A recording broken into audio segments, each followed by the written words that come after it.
After nearly 4 years of fighting, both sides in the Yemen war appear ready to end the conflict.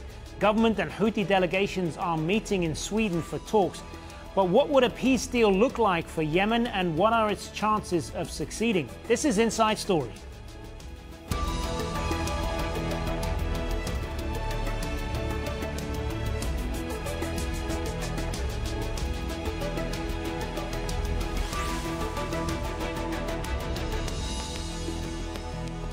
Hello and welcome to the program. I'm Hazem, Sika. It could be the best chance yet for peace. Yemen's Houthi fighters and Saudi-backed government delegates are in Sweden for UN-sponsored talks to end the conflict.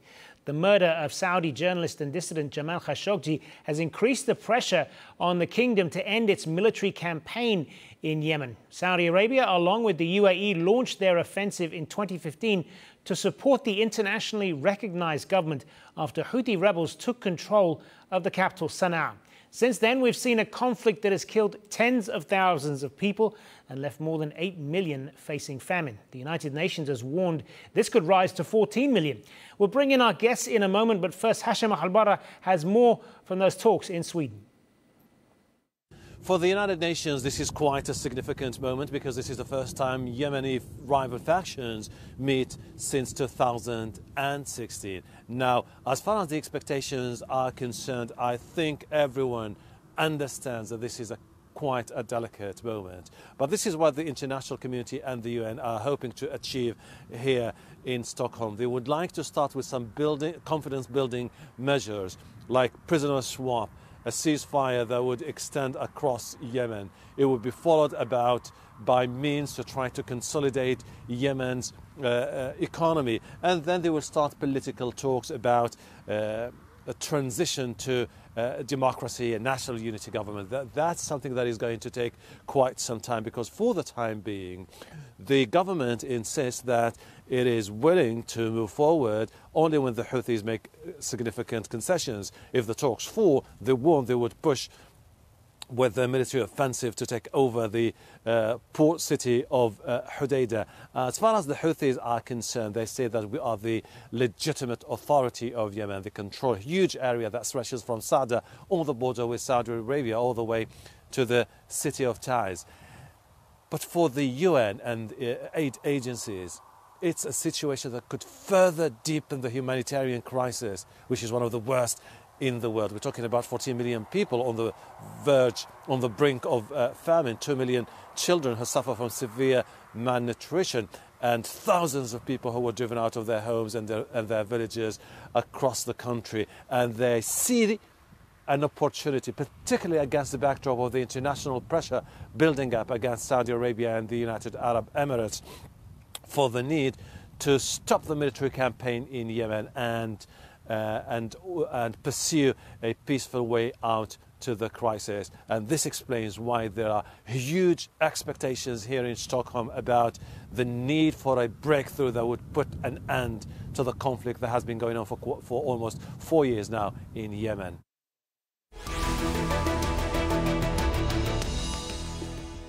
Let's bring in our panel now to talk more about this. Joining us via Skype now from London is Elisabeth Kendall, a Yale specialist at Pembroke College and the University of Oxford. In Sanaa, we have Hussain al-Bukhaiti, Houthi affairs specialist, and also on Skype from the Swedish city of Gothenburg, Afrah Nasser, a Yemeni exiled journalist. Good to have you all with us. Hussain al-Bukhaiti, let me start with you then. I think it's fair to say that people are realistic about this first round of talks. No one is expecting peace to break out in Yemen anytime soon. These are going to deal with sort of confidence-building measures, the prisoner swap, getting more humanitarian aid into the country and so on. How confident are you that there will be any sort of tangible success from these talks?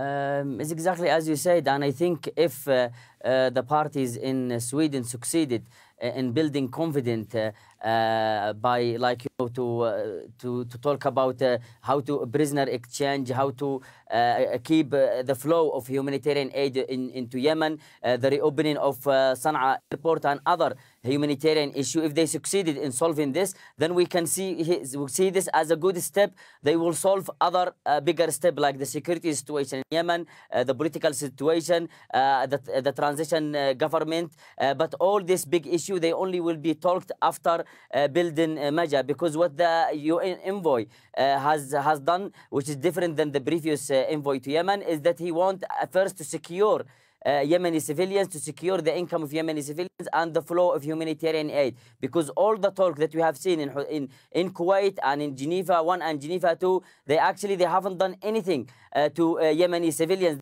So that's why Yemeni civilians have to be confident of what those parties gonna do and gonna speak about. And first thing is to keep them away from this war and to keep this devastation on Yemeni civilians away from them. And I believe that if they succeeded in doing this, then we will see a good next step that will come after Sweden. Afrah Nasser, it was reported that the Houthi delegation only agreed to come to these talks in Sweden if the UN envoy, Martin Griffiths, travelled on the plane with them, because they were going through Saudi airspace and they were worried about what would happen to them there. So clearly there is a lot of mistrust there that needs to be dealt with. Do you think these talks are a first step in dealing with that? It's the mistrust is something as a consequence of the last failed peace talks 3 months ago in Geneva. I think Houthis realize that the UN Special Envoy has to do more to show that he's on their side or trying to protect them in these peace talks. But I think the main motive behind these talks in Sweden is that the huge international pressure on Saudi Arabia after the killing of Jamal Khashoggi. Unfortunately, as tragic and heinous murder of the Saudi journalist, but probably it is one of the best things that happened for the crisis in Yemen, because Saudi Arabia today, with the United Arab Emirates, seem to be willing to compromise and save face in the face of the international pressure on them. But I also want to stress on the fact that the peace talks are not happening as a consequences of the famine in Yemen or out of humanitarian concerns. We need to talk politics here. We need to understand that Saudi Arabia wants to find an exit today because it's losing international diplomatic relations especially with the movement going on in the Congress in the US, and also the economy of Saudi Arabia is also declining because of the costly war in Yemen. Elisabeth, Kendall, what are you expecting to come out of these talks then? Well, I think you're right to be very cautious. I'm certainly not expecting a full-on peace deal for Yemen to come out of these talks. But I think it is very significant already that we have both of the major warring sides together in the same place, in the same location, at the same time, to face each other. That is already a huge amount of progress. But will it actually move beyond confidence-building measures? We've already seen some of these confidence-building measures. What we want now are some tangible talks, perhaps not to sort out all of Yemen's problems, but the two most urgent matters that we must hope come out of the talks are a ceasefire and some kind of agreement to prop up the economy that's in meltdown, because both of these situations, the ongoing conflict, the lack of a ceasefire, and the spiraling out of control economy, are exacerbating this appalling humanitarian crisis. So matters are still getting worse. If the talks can solve those two issues, then the other really big questions can come later. Do you think there is more of a political will this time around for that to happen? I mean, Afrah mentioned there the killing of Jamal Khashoggi as kind of increasing the pressure on the Saudis, and we mentioned that at the top. Do you think that's kind of made the difference here? I think it has made a difference. And one of the tangible pieces of evidence for that would be the resolution that's been going through the United States Senate. This resolution has been there before the killing of Jamal Khashoggi in March, and it did not make it through. This is a resolution to try to pull US military support for Saudi military intervention in Yemen. This time, it won comfortably. It won a majority of 63 to 37. That, to me, is very symbolic of the way in which the international community is changing its tune. We've also seen various European countries, Germany, Denmark, Finland, join the Netherlands and Norway in saying that they will cease selling weapons to Saudi Arabia for its war in Yemen. So I think there is a general will now to see matters move on and to see some real effort at peace come to the table. Hussain and Bukhaiti, let me turn back to you on this. How do you see the US's involvement in this? Do you expect it to change now as a result of the embarrassment and the pressure that Saudi Arabia is facing over the Khashoggi killing? I don't think so. If it hasn't changed after the brutal killing of journalist Jamal Khashoggi, after Saudi denied it for many days, and then they admitted killing the journalist, chopping him in pieces, and what the United States was clear about it, especially the White House statement, that Trump have said we cannot give away billions of dollars that we have with Saudis. It's exactly the same with Yemen. Most of the Saudi weapons, US weapons sold to Saudi Arabia and United Arab Emirates is now used in Yemen. So it's exactly the same case. But what has made the situation in Yemen now different after the killing of Jamal Khashoggi, that international media, especially like the Washington Post, New York Times, and other especially British media, because they have found that they cannot, as they say, downfall Mohammed bin Salman because of the killing of Jamal Khashoggi. So they found Yemen as a case that they can bring to the international media to attack Mohammed bin Salman and to bring all his crimes in Yemen. Because I think that the United States and UK, if they really wanted any peace in Yemen, they should have a huge pressure against Saudi. They should at least ask the Saudi to ease the blockade, which is actually the main killing of Yemeni civilians is because of Saudi blockade. 245 Yemeni civilians have died of the blockade, many of them children, from some preventable diseases like malaria and cholera. And the Saudi direct airstrike has killed 16,000 Yemeni civilians. Just imagine, the most devastation in Yemen is because of the blockade. If the United States want to help Yemenis, they should at least leave Hodeidah port open for all humanitarian aid to come without any obstruction from the Saudi-led coalition. Afrah Nasser, when we look at the war in Yemen, broadly speaking, a lot of it seems to center around a kind of proxy war in the region between the Saudis and the UAE on one side and Iran on the other. Although Iran has vocally expressed support for the Houthis, there's no clear evidence that they have given them material support. But isn't it more about this war principally driven by the kind of factionalism within Yemen itself and all of the various opposing groups inside the country, and that's really what it comes down to, that they need to come to a solution? Well, you raised a lot of points, but let me go back to one thing that Hussain mentioned about the blockade. I think it's very, very important that if these peace talks don't come out with a political plan or any peace plan, but at least it's very imperative that Sanaa airport has to be opened again. and the blockade to be lifted. The blockade is killing more people inside Yemen than the direct violence. When I talk with my family in Sanaa, where the north part that is mainly under the blockade, most of the population live in the north part under the blockade. My family tell me about food prices that are more expensive than food prices in Sweden. It's unimaginable how life has been difficult for the majority of Yemenis in Yemen. So it's very, very important, and I have to mention the blockade and lifting the blockade. But the other point that you talked about the different many parties in the conflict, it's very important to remember that the war has drastically changed the political fabric in Yemen.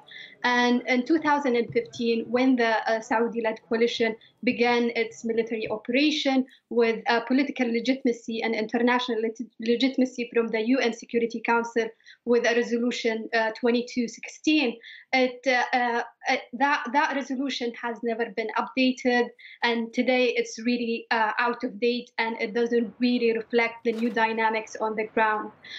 When you mentioned the Iranis, they have been vocally expressing their support for the Houthis, but they also expressed that they support these peace talks. And it's a critical opportunity that we take this moment where all these parties are willing to discuss peace for Yemen and focus on that. Hussain al-Bukhaiti, this conflict essentially began after the Houthis took over the capital Sanaa by force in August of 2014, which forced out what was and still is the internationally recognized government of Yemen. What do you say to that? I mean, it doesn't matter if people agree with the Houthi or not. What happened? It was an internal measure. I mean, a case that in Yemen. In Yemen, we have had many fighting between the north and the south, and as well the fighting in central Yemen. We had many crises like that. Most of Yemeni president, I mean, in the last 40 years, has been assassinated in the north or in the south. But we haven't reached this point of an entire economy that has collapsed, an entire country that has been bombed and carpet bombing back to the Stone Age. It's just only because of the Saudi direct intervention and involvement. And to be honest with you, if we see the Saudi, why they attack Yemen, because they said about that the Houthi caused threat to Saudi Arabia because they are right at the border. I mean, Saada is the heartland of Ansarullah, the Houthi. It's just across the border from Saudi Arabia. If they really wanted, as they say, just to attack the Houthi, they could have come from the Saudi border. Why they come all the way around to Aden, and then to try to control all the coast of Yemen, to destroy all the Yemeni infrastructure? The main goal of this is to control the coast of Yemen, to control the island, to control Bab el-Mandab Strait, which is one of the most important shipping line in the world. And this clearly, otherwise, if they want to fight the Houthi, they can just fight them at the border, which the Saudi actually has not succeeded.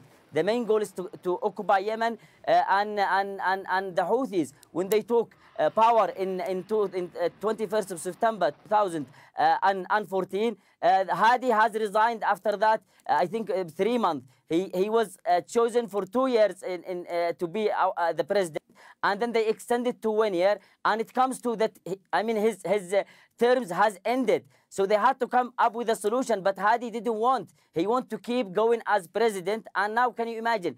On the top of the 3 years is now almost 4 years without any election, without any solution. So the destruction of Yemen, it will not solve anything. The Houthi actually are becoming stronger and stronger every time. We know now that they can fire long-range missiles, they can upgrade their weapons. And to talk about Iranian involvement in Yemen, the Saudi blockade that hasn't allowed food and medicine to come into Yemen. I mean, how can a missile that's 12 meters long or other weapons and material come into Yemen if the Saudi is not allowing food and medicine? They have so tight blockade, they have banned Yemeni to fish in the coast. They have destroyed all Yemen, farming industry, the fishing industry, all the infrastructure, water companies, hospitals, schools, market. What does this have to do with the Houthis? I want to get Elisabeth Kendall back into this if I can. Does this ultimately come down to both sides needing to get something from this to save face if there's going to be a lasting solution? And does the global community need to put equal pressure on both the Houthis and the Saudi-led coalition, regardless of who's to blame here?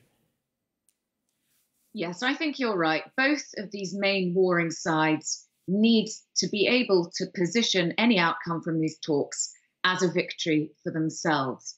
But even if that happens, and they're able to show that to their constituents, then at some point, other warring constituencies within Yemen will need to be brought into these talks in order for peace to translate on the ground. And the reason for that, as you rightly identified, is that this ultimately was a domestically generated conflict. Yes, it now has international actors involved, but ultimately there are some very serious grievances that the Houthis have that need to be addressed, as other outlying regions have that need to be addressed.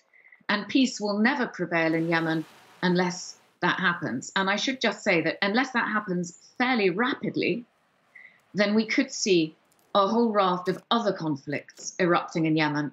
By that, I mean the north-south fault line, outlying regions, secessionist movements, growing sectarianism. All of this could boil to the surface unless progress is made in these peace talks. Afrah Nasser, what do you say to that?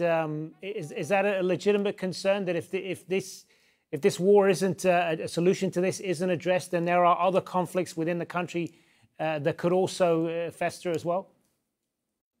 Yes, absolutely. And there is also another important obstacle, that is the way the UN Yemen Special Envoy is conducting these processes.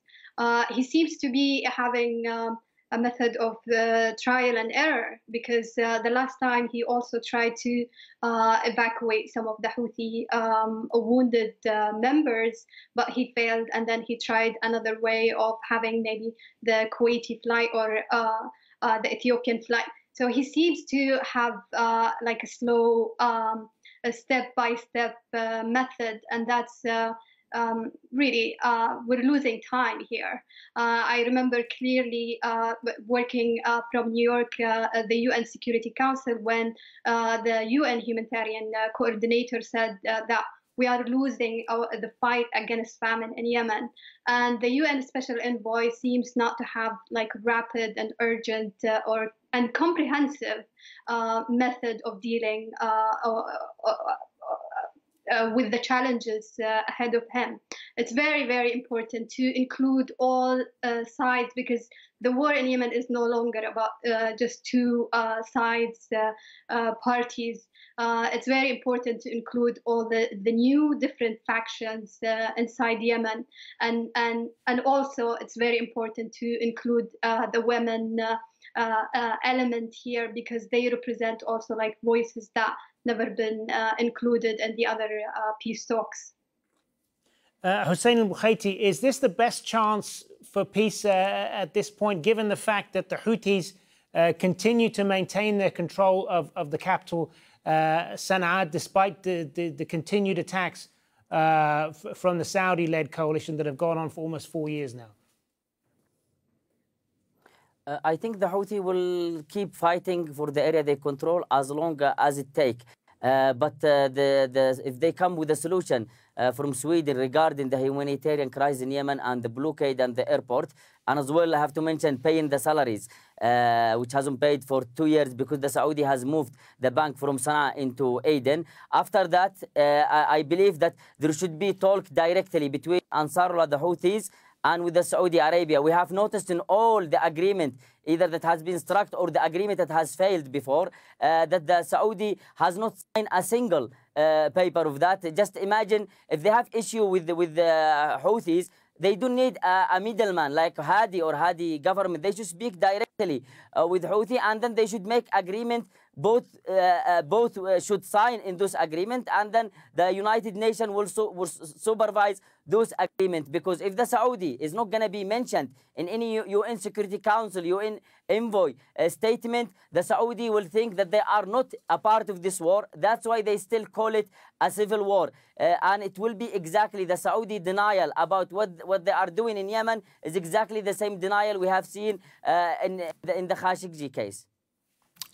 All right, and on that, we're going to have to leave it. Thank you to all three of you, Elisabeth, Kendall, Hussain, Bukhaiti, and Afrah Nasser. Thanks very much for being with us. And thank you for watching. As always, you can see this program again anytime by going to our website, aljazeera.com. And for further discussion, you can go to our Facebook page. That's facebook.com/AJ Inside Story. You can also join the conversation on Twitter. Our handle there is @AJ Inside Story. For me, Hazem, Sika, and the entire team here in Doha, bye for now.